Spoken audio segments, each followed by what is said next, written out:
Le message est arrivé à 7h46. Fils, nous avons changé toutes les serrures des portes et le code du portail. Nous ne te faisons plus confiance. C'est tout.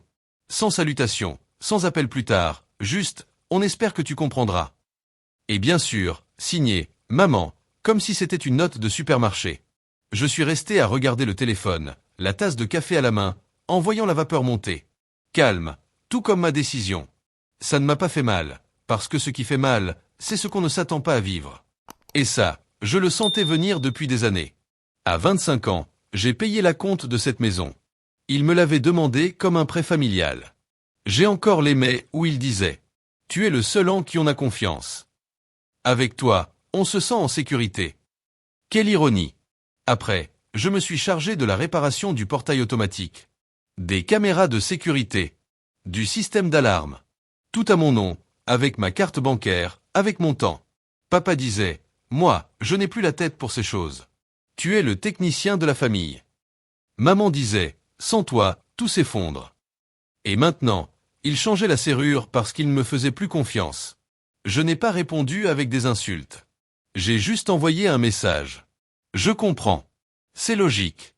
Mais je crois que vous avez oublié un petit détail. Je me suis levé de table, j'ai ouvert mon ordinateur portable et j'ai exécuté la première étape. J'ai mis en pause le paiement mensuel de 500 € pour le prêt immobilier.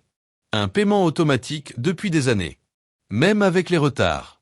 Même quand on me disait « Ce mois-ci, c'est compliqué, tu peux payer à notre place. » Et je le faisais. Toujours. Ensuite, je suis allé sur le panneau de contrôle des caméras. Ce système moderne, c'est moi qui l'avais installé. Je me suis connecté, j'ai téléchargé toutes les vidéos des 72 dernières heures. Puis j'ai désactivé l'accès à distance. Un clic de plus. Email envoyé à la banque. Suspension de tous les prélèvements liés au prêt immobilier. Deuxième clic. Email envoyé à l'avocat immobilier. À partir de maintenant, je retire ma responsabilité de co-emprunteur financier. C'est bon. Le coup n'a pas fait de bruit, mais il a fait écho.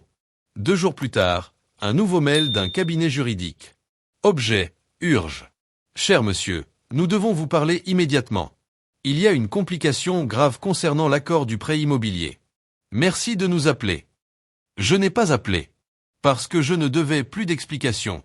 Ni de justification. Ni de paix signée avec trahison. Je me suis resservi un café. J'ai ouvert un nouveau dossier sur l'ordinateur.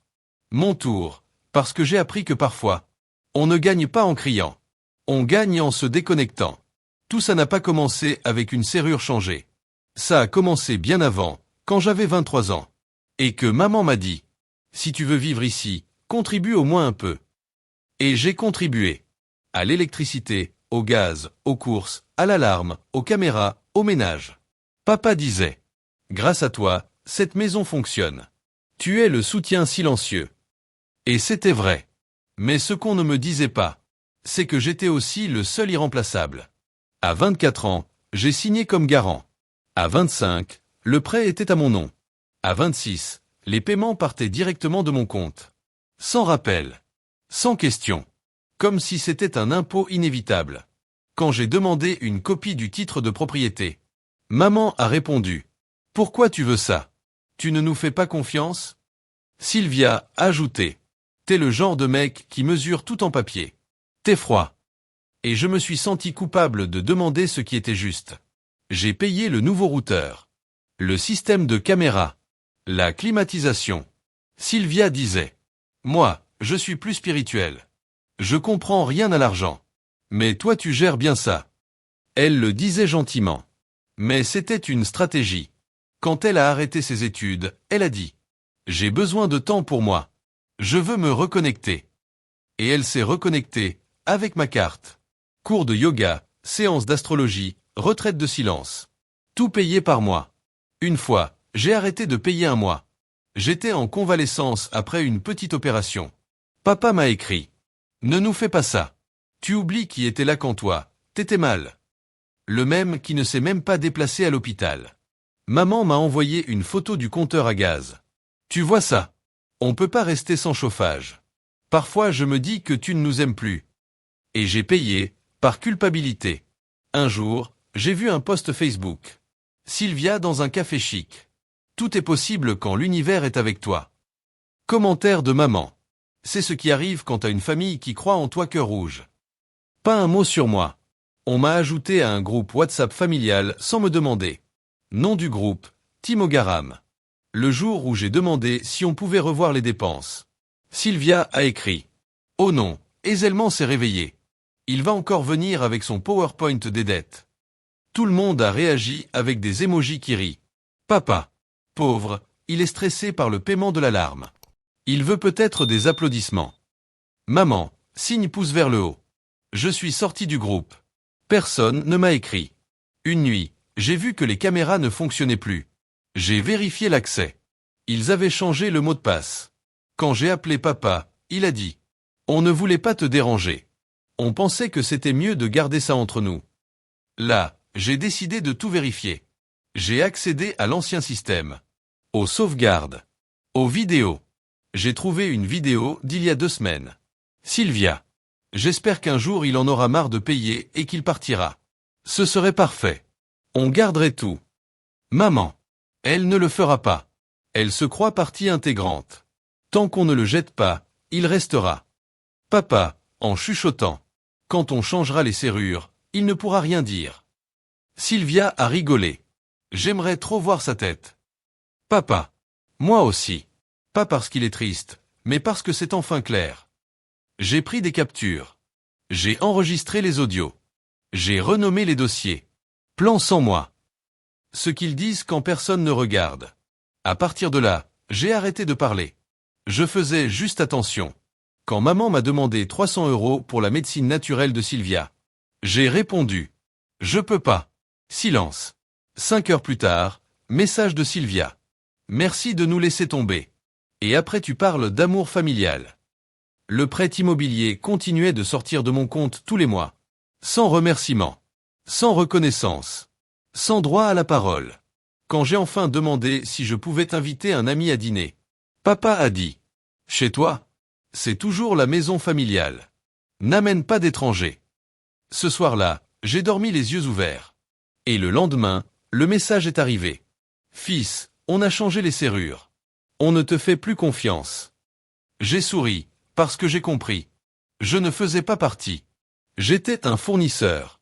Un distributeur automatique avec des émotions. Une fonction avec un prénom. Et quand la fonction s'est fatiguée, ils ont eu peur. Le cabinet de l'avocat de la famille sentait le papier ancien et la sueur nerveuse. En face de moi, les trois. Papa, avec sa veste en cuir usé. Maman, avec ce regard de victime qu'elle a perfectionné avec les années. Et Sylvia, les bras croisés, les ongles fraîchement faits. Nous sommes ici pour résoudre ça comme des adultes, a dit l'avocat. Des adultes, ai-je répété. Alors écoutez. J'ai sorti l'ordinateur portable. J'ai mis la vidéo en plein écran. Sylvia. S'il s'en va, on garde tout. Maman.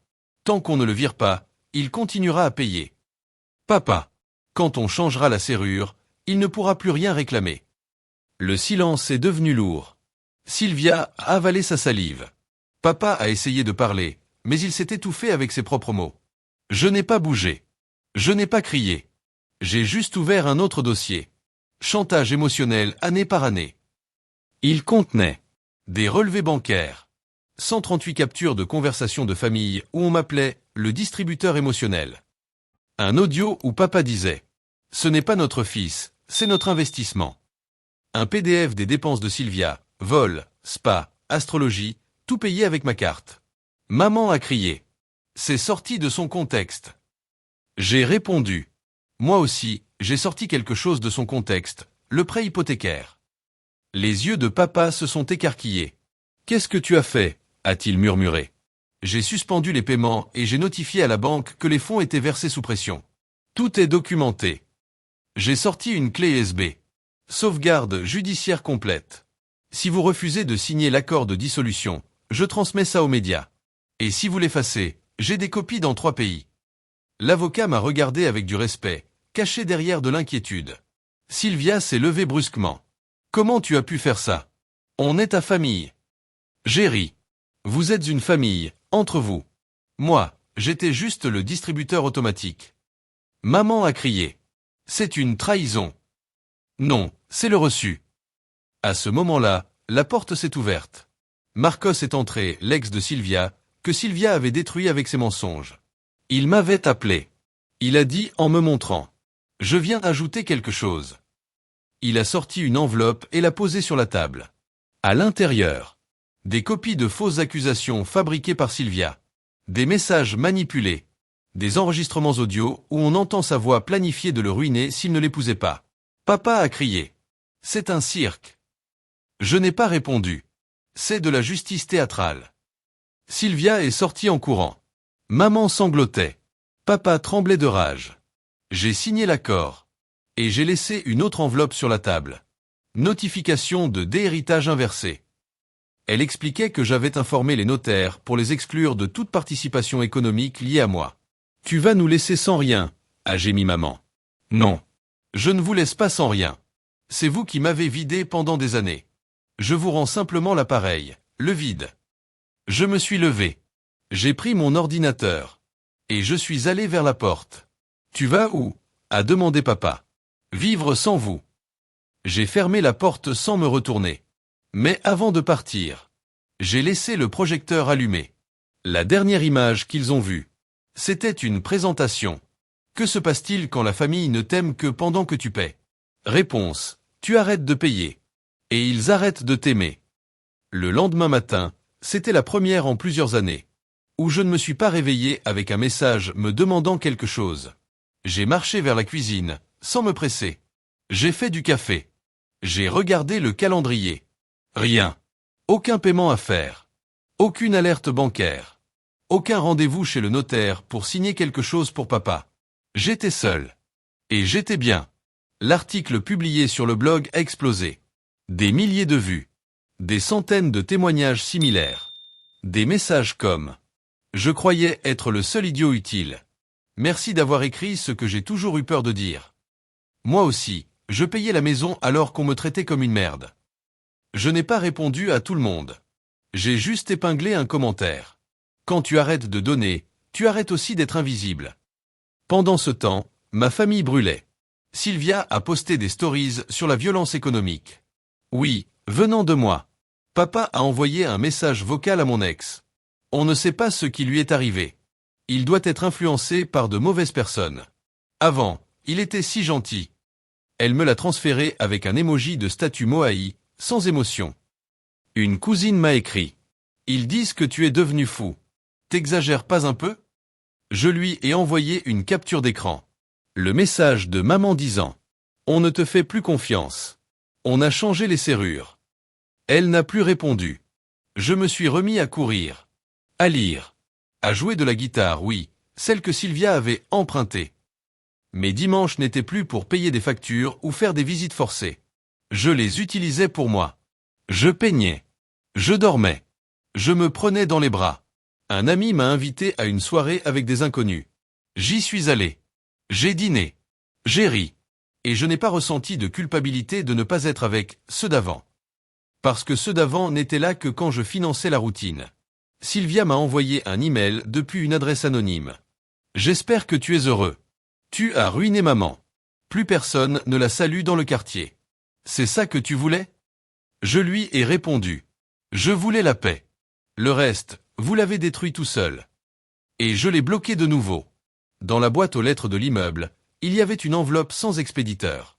À l'intérieur, une vieille carte de Noël. Notre famille, tous ensemble, en pyjama rouge. La même photo qu'ils avaient utilisée l'année d'avant pour dire « Ici, seulement ceux qui en valent la peine. » Au verso, écrit à la main. Peut-être qu'on peut revenir à ça. J'ai déchiré la carte en 4. Et je l'ai mise dans la boîte de recyclage. Avec un mot. Les photos ne sauvent pas les relations, elles les décorent juste. Je suis allé à la banque. J'ai fermé le compte commun. J'ai dit au conseiller. Si quelqu'un vient pour le réactiver, n'essayez même pas. C'est une histoire morte. Il a hoché la tête. Il m'a demandé. Vous voulez un message de clôture? Je lui ai dicté. Ce compte a été fermé pour cause d'épuisement émotionnel et financier. Je suis rentré chez moi. J'ai écrit sur une feuille blanche. Je ne suis pas parti. J'ai juste arrêté de financer l'abus. Et je l'ai collé sur ma porte. Le soir, J'ai écouté de la musique. Sans écouteurs. Sans peur qu'on me dise que je gêne. Et j'ai dansé, seul. Dans la salle à manger. Libre de dettes.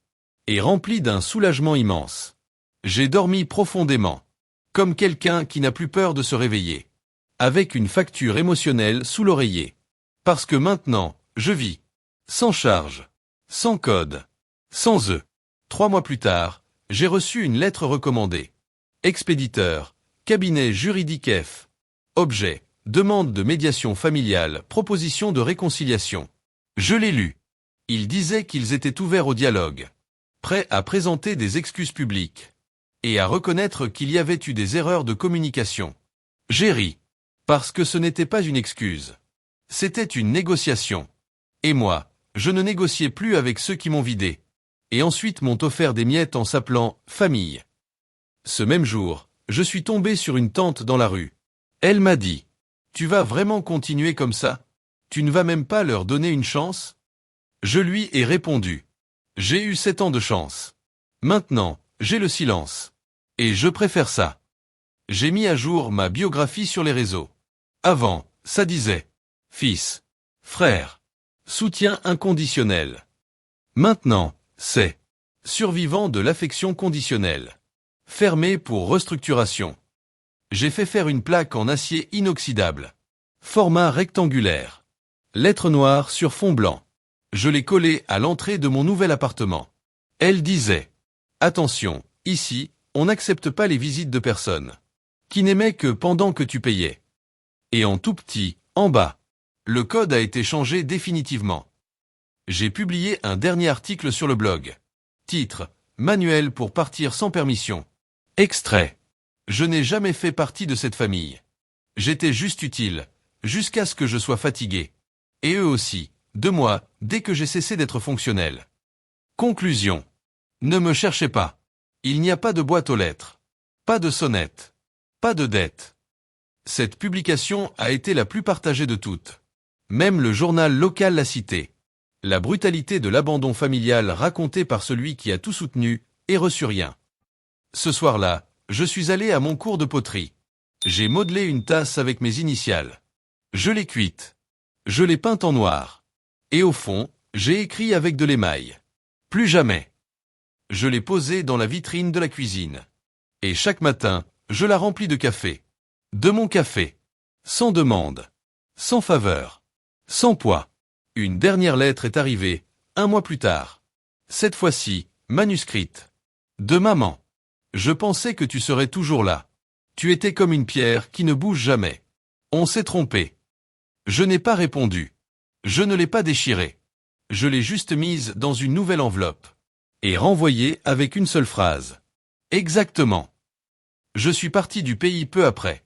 Pas pour fuir. Mais pour respirer un autre air. Un air sans antécédents familiaux. À la douane, on m'a demandé. Vous avez un membre de votre famille à destination? J'ai répondu. Non. Et pas à l'origine non plus. Et je suis passé. Léger. Propre. Libre.